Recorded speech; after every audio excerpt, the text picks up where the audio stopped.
the elaborate and sometimes obscure vetting of applicants for a job whose description often reads as follows: most powerful person on the planet, is underway. Every 4 years, the world's attention turns to the frigid plains of Iowa as it kicks off the race to the Republican nomination for president this time. Months, sometimes years of campaigning, boiling down to an 8-vote win in Tuesday's caucuses for the former governor of Massachusetts. But there's no rest for the weary.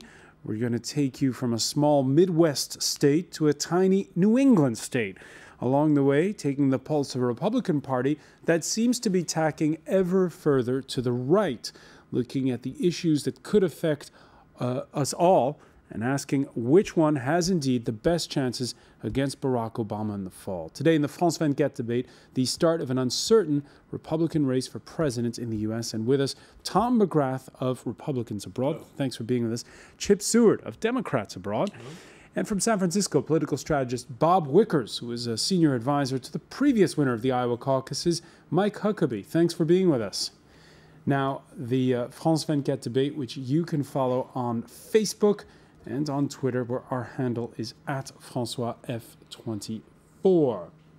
Now, before we turn our sights on next Tuesday, Tom McGrath, they said after 2008 it wouldn't be interesting. 8 votes the difference in Iowa. 8 votes is nothing, obviously. But what really counts in Iowa is to view this as kind of the kickoff of a process. Iowa is a small state. The caucuses are a very unique form of primary selection, primary voting, and only 120,000 people voted there. The surprise is, I think, for me, that Santorum did so well in the last couple of weeks and rose from virtual obscurity up to a level of about 25%. But Romney did as expected, and there were a couple of other surprises, notably in Michelle Bachmann and Rick Perry, who performed, I think, under what they had hoped and are going to have a very difficult time going forward. All right, and we're pleased to welcome a fourth guest at this time. It's not every Frenchman who knows the difference between a primary and a caucus. Thierry Arnaud, you covered the last campaign in the United States as U.S. correspondent for BFM TV. Thanks for being with us. We were talking, you were saying how it's a kickoff. It's only a kickoff event. It's the first, and it's a small state. Iowa. Nonetheless, if we look last time around, if you look at the race now, more than half the Republicans in Iowa describe themselves as evangelical Christians, and securing nearly a third of their vote, according to exit polls, and this could give them a big boost in the polls, is the former senator from Pennsylvania. People have asked me how I've done this, sitting back at the polls and not getting a whole lot of attention paid to us. How did you keep going out to Iowa, 99 counties and 381 town hall meetings and speeches? Well, every morning when I was getting up in the morning to take on that challenge, I've required a strength from another particular friendship, one that is sacred. I've survived the challenges so far by the daily grace that comes from God.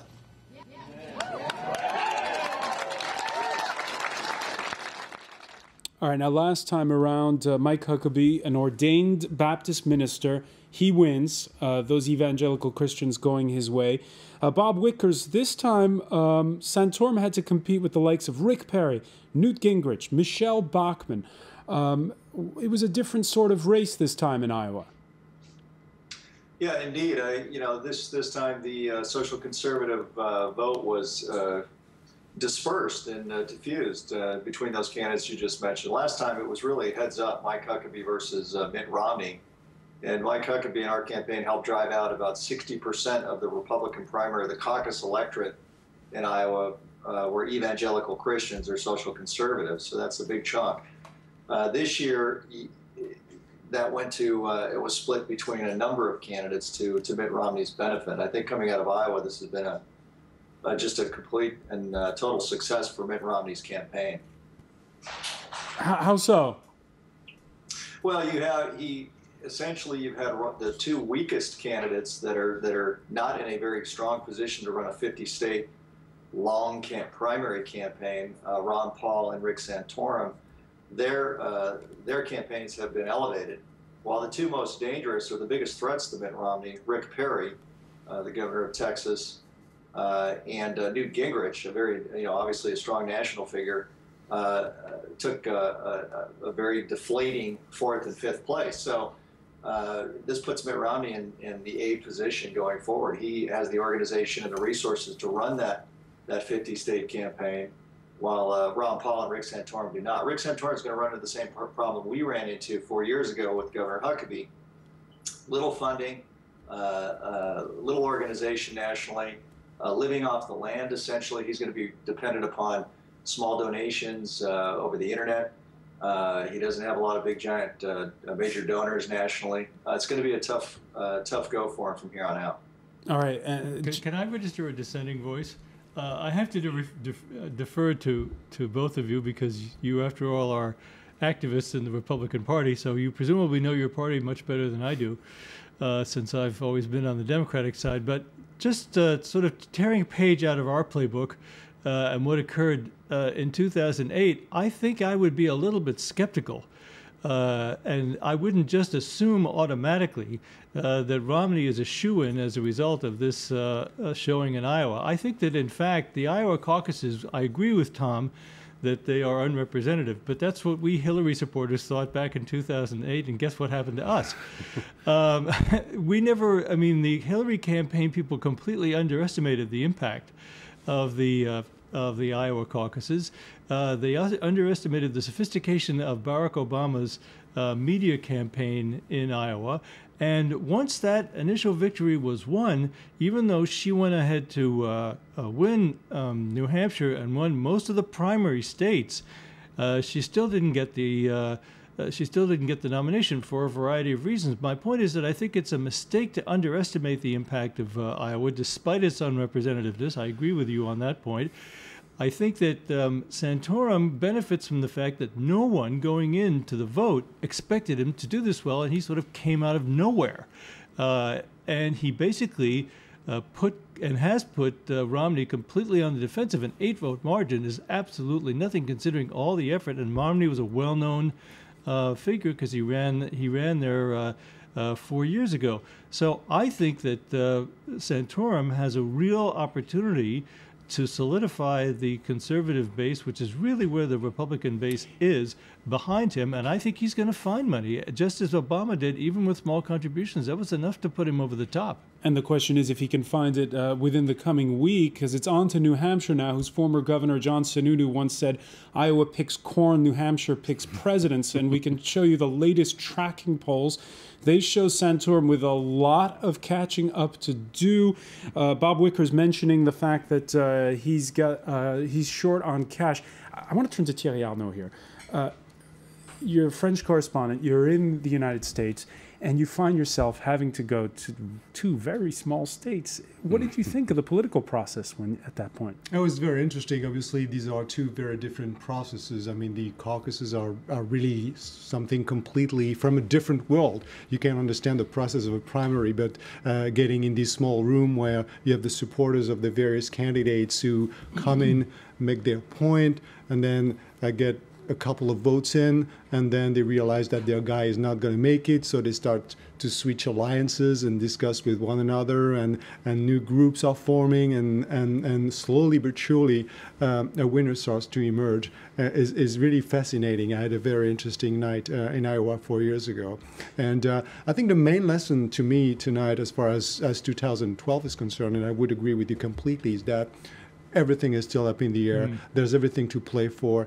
Let's remember that John McCain, the eventual nominee back in 2008, came fourth in the Iowa caucuses, and I think there's a couple of interesting nuggets in today's opinion polls. One of them tells us that close to 50% of the people who chose Romney chose him for the reason that he was perceived. They were convinced he was the best guy around to beat Obama, not because they liked him so much. And the other one that's very interesting to me is that amongst registered Republicans, Santorum came first. He actually won the election for registered Republicans as far as the Iowa caucus is concerned. So that means to me that everything's still pretty much up in the air. Bob Wickers, do you see the Republicans perhaps liking Mitt Romney more? It seems a lot of them feel neither hot nor cold about him.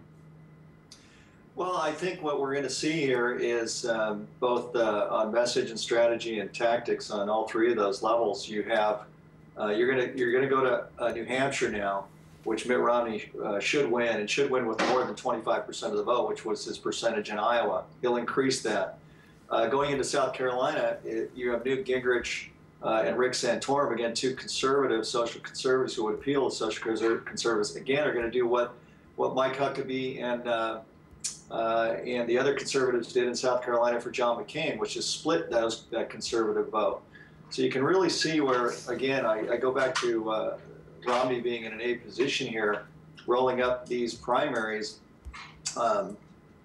first in Iowa, with exceeding expectations, playing the expectations game perfectly, going into New Hampshire with a solid victory, presumably, and then going into South Carolina, where the conservatives, again, will split their vote, and he will emerge, have the potential to emerge as a victor there as well. I would also add from an earlier point that this is not Hillary Clinton, Barack Obama. Barack Obama was extremely well funded and had a national organization, no question about it. That's something that Rick Santorum does not have.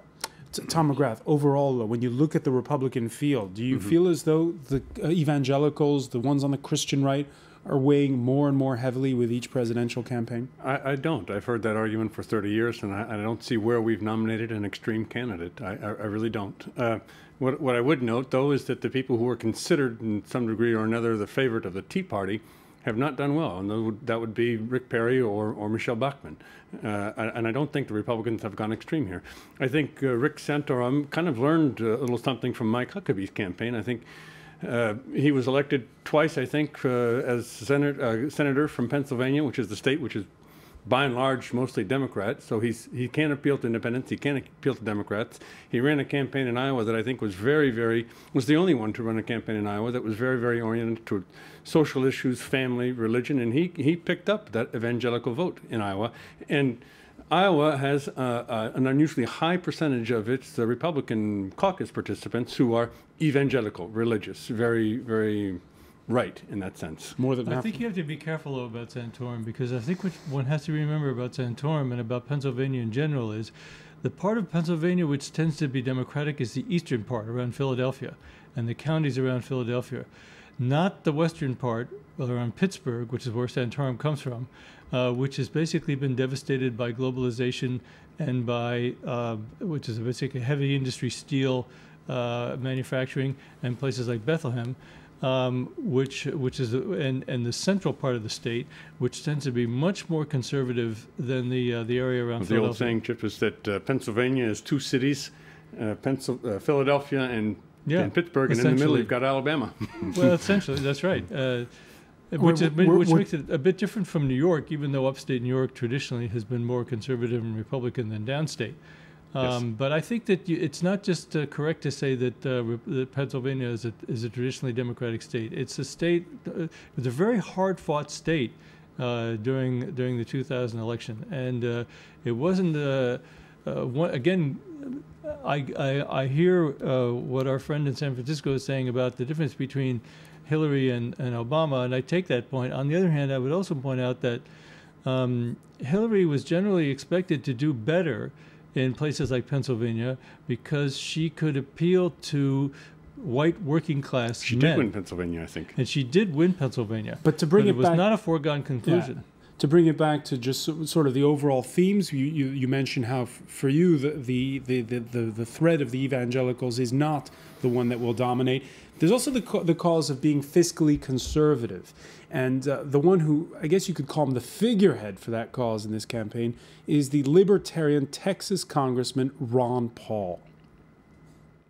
But once again, we have had a fantastic showing for this cause and challenging people, not the status quo that we have been putting up with for decades after decade, but challenge them and saying, you know, let's challenge them. Let's go back to this real old-fashioned idea, this very dangerous idea. Let's obey the Constitution.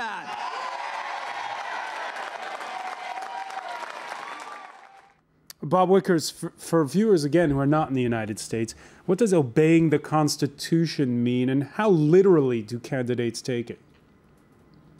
Well, obeying the Constitution in Ron Paul's, eyes is to be a constructionist, that, no powers that were not enumerated to the states should be acquired by Congress or increased by Congress. And that's his view of what's happened over the last 30 years. And how influential is he? It's shared by many people. Excuse me? How influential is he? He was a candidate 4 years ago. Have his ideas gained traction?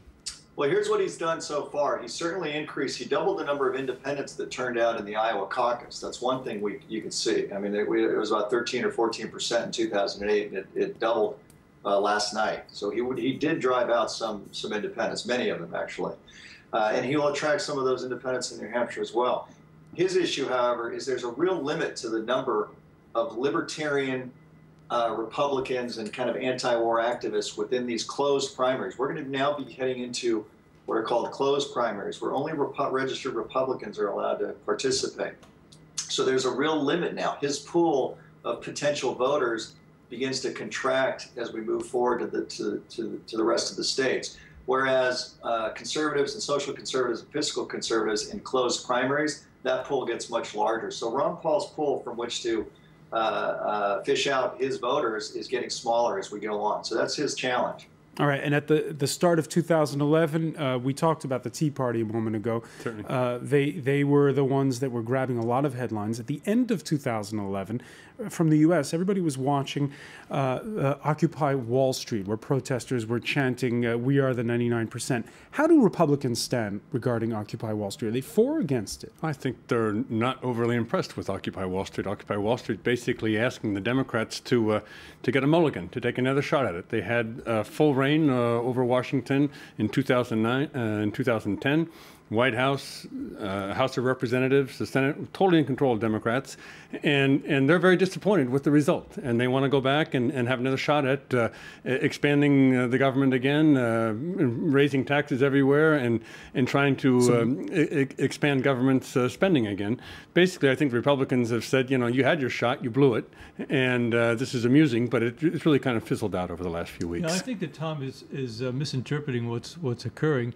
I don't think Occupy Wall Street is about that at all. I think it basically is a protest against the moneyed interests who basically brought the country, or almost brought the country, to its knees through financial excess. And do you think it has traction with Republicans? No, at least not with the Republicans who were running.